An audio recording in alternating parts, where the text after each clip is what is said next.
আমার, নসিব যদি খারাপ হয়ে যায়, জীবন যদি দুর্ভাগ্য হয়ে যায়, ওই জাহান্নামী মানুষগুলি কবর থেকে এইভাবে মাথা উঁচু করবে।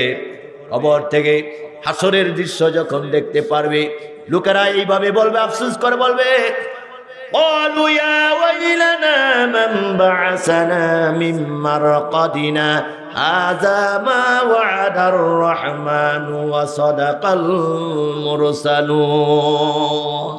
তারা আফসোস করে বলবে, হায়, দুনিয়াতে আমরা রহমানের কথা শুনেছিলাম, নবীদের কথা শুনেছিলাম, উলামায়ে কেরামদের কথা শুনেছিলাম, পরকাল আসবে, পরকাল হিসাব দিতে হবে, জীবনের প্রতিটা মুহূর্তের জন্য আল্লাহর কাছে হিসাব দিতে হবে, প্রত্যেকটা নিয়ামতের হিসাব দিতে হবে।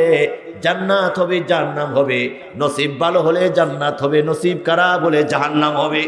দুনিয়াতে এইগুলি শুনতাম, কর্ণপাত করতাম না, এক কানে শুনতাম আর এক কানে বের করে দিতাম। হাযা মা ওয়াদার রহমান ওয়া সাদাকাল মুরসালুন। দুনিয়ার মধ্যে নবীগণ যা বলেছিলেন, আল্লাহর পক্ষ থেকে যা বলা হয়েছিল, কোরআন থেকে উলামায়ে কেরাম যা বলেছিলেন, দুনিয়াতে এইগুলি কর্ণপাত করি নাই, শুনি নাই। আজকে সত্যি বাস্তব হয়ে গেল, বাস্তব হয়ে গেল। বলেন আল্লাহু আকবার। আজকে বাস্তবই হয়ে গেল। এখন পলাবো কোথায়, যাব কোথায়? যাওয়ার কোনো রাস্তা নাই। ওই কবরের মানুষগুলি সামনে যাইতে চাইবে না, আবার কবরের ভিতরে লুকিয়ে যাবে। আল্লাহর নবী সাল্লাল্লাহু আলাইহি সাল্লাম বলেছেন, মানুষগুলি কবরের ভিতরে আবার লুকিয়ে যাইতে চাইবে। ও আমার প্রাণের ভাইয়েরা, বলেন তো কবরের মাটির মালিকের নাম কি? আল্লাহ। কবরের মধ্যে লুকিয়ে যাবে। আল্লাহর নবী বলেন, মাটির মধ্যে দু হাতে খামসা দিয়ে ধরবি, দু পায়ে শক্ত করে ধরে রাখবি, এইভাবে মাটির মধ্যে পাঁজর দিবে, মাটির মধ্যে আশ্রয় ধরবে।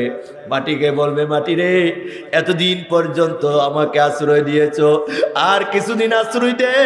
সামনের অবস্থা দেখেছি কঠিন অবস্থা, আমাকে সামনে ঠেলায়া দিস না। ও মাটি, আমাকে আর কিছুদিনের জন্য আশ্রয় দে। আমার প্রাণের ভাইয়েরা, মানুষগুলি এইভাবে মাটির সাথে কান্নাকাটি করবে। আল্লাহু আকবার। আমরা মনে করি আমার কবরটা আমার জমিনে, আমার কবরটা আমার বাপ দাদার কবরে, আমার কবরটা পারিবারিক কবরে, আমার কবরটা সুন্দর জায়গায়, টাকা পয়সা হওয়ার কারণে সুন্দর করে টাইলস দিয়ে পাকা করা হলো, ঘরের মতন সাজিয়ে রাখা হলো। ও ভাইয়েরা আমার, যে কোনো জায়গায় কবর হোক না কেন, এমনকি সীসাডালা পাচিরের ভিতরেও যদি কবর হয়, মাটিগুলি দোলার মতন খসে যাবে, কবরের কোনো অস্তিত্ব থাকবে না। মাটি বলবে, আল্লাহর বান্দা, এতদিন পর্যন্ত আল্লাহর হুকুম ছিল, এই কবরের মধ্যে তোকে আশ্রয় দেওয়া হয়েছিল, এখন আমার রব, আমার আল্লাহ বলেছেন বের করে দেওয়ার জন্য, নাফরমান তাড়াতাড়ি বের হয়ে যা। ওয়া আখরাজাতিল আরদু আসফালাহা, বের হয়ে যা। কে বলবে এই কথা? আল্লাহ তো বলবেন, কিন্তু মাটি বলবে। আল্লাহর হুকুমে মাটি বলবে বের হয়ে যায়। মানুষগুলি কি করবে? চিৎকার দিয়ে জমিনের মধ্যে পড়ে যাবে। নাফরমানগুলি, জাহান্নামী মানুষগুলি বিচলিত হয়ে যাবে, ডাইনে বামে তাকাবে, কেউ সাহায্যের জন্য আগে আসবে না, চিৎকার করে কাঁদতে থাকবে।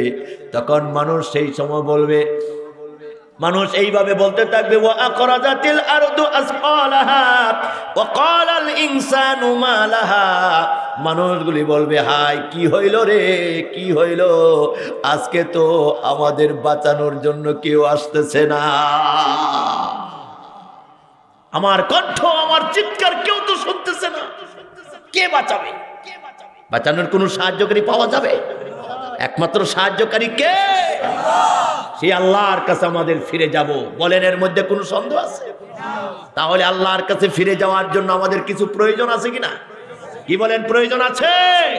সেই প্রয়োজনটা কি? কি প্রয়োজন?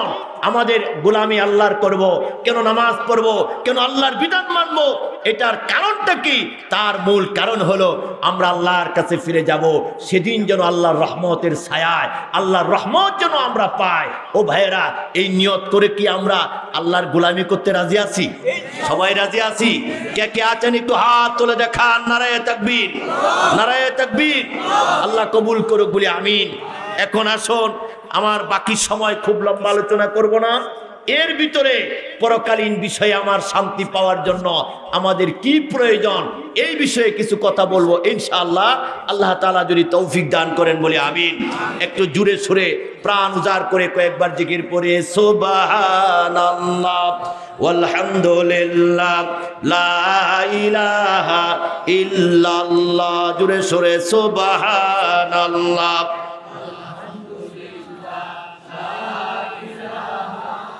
মোহব্বতে সুবহানাল্লাহ ওয়ালহামদুলিল্লাহ লা ইলাহা ইল্লাল্লাহ সুবহানাল্লাহ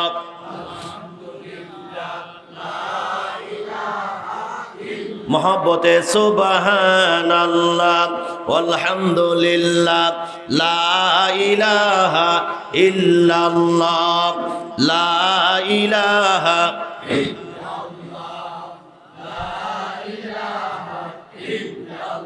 লা ইলাহা ইল্লাল্লাহ লা ইলাহা ইল্লাল্লাহু মুহাম্মাদুর রাসূলুল্লাহ সাল্লাল্লাহু আলাইহি ওয়াসাল্লাম।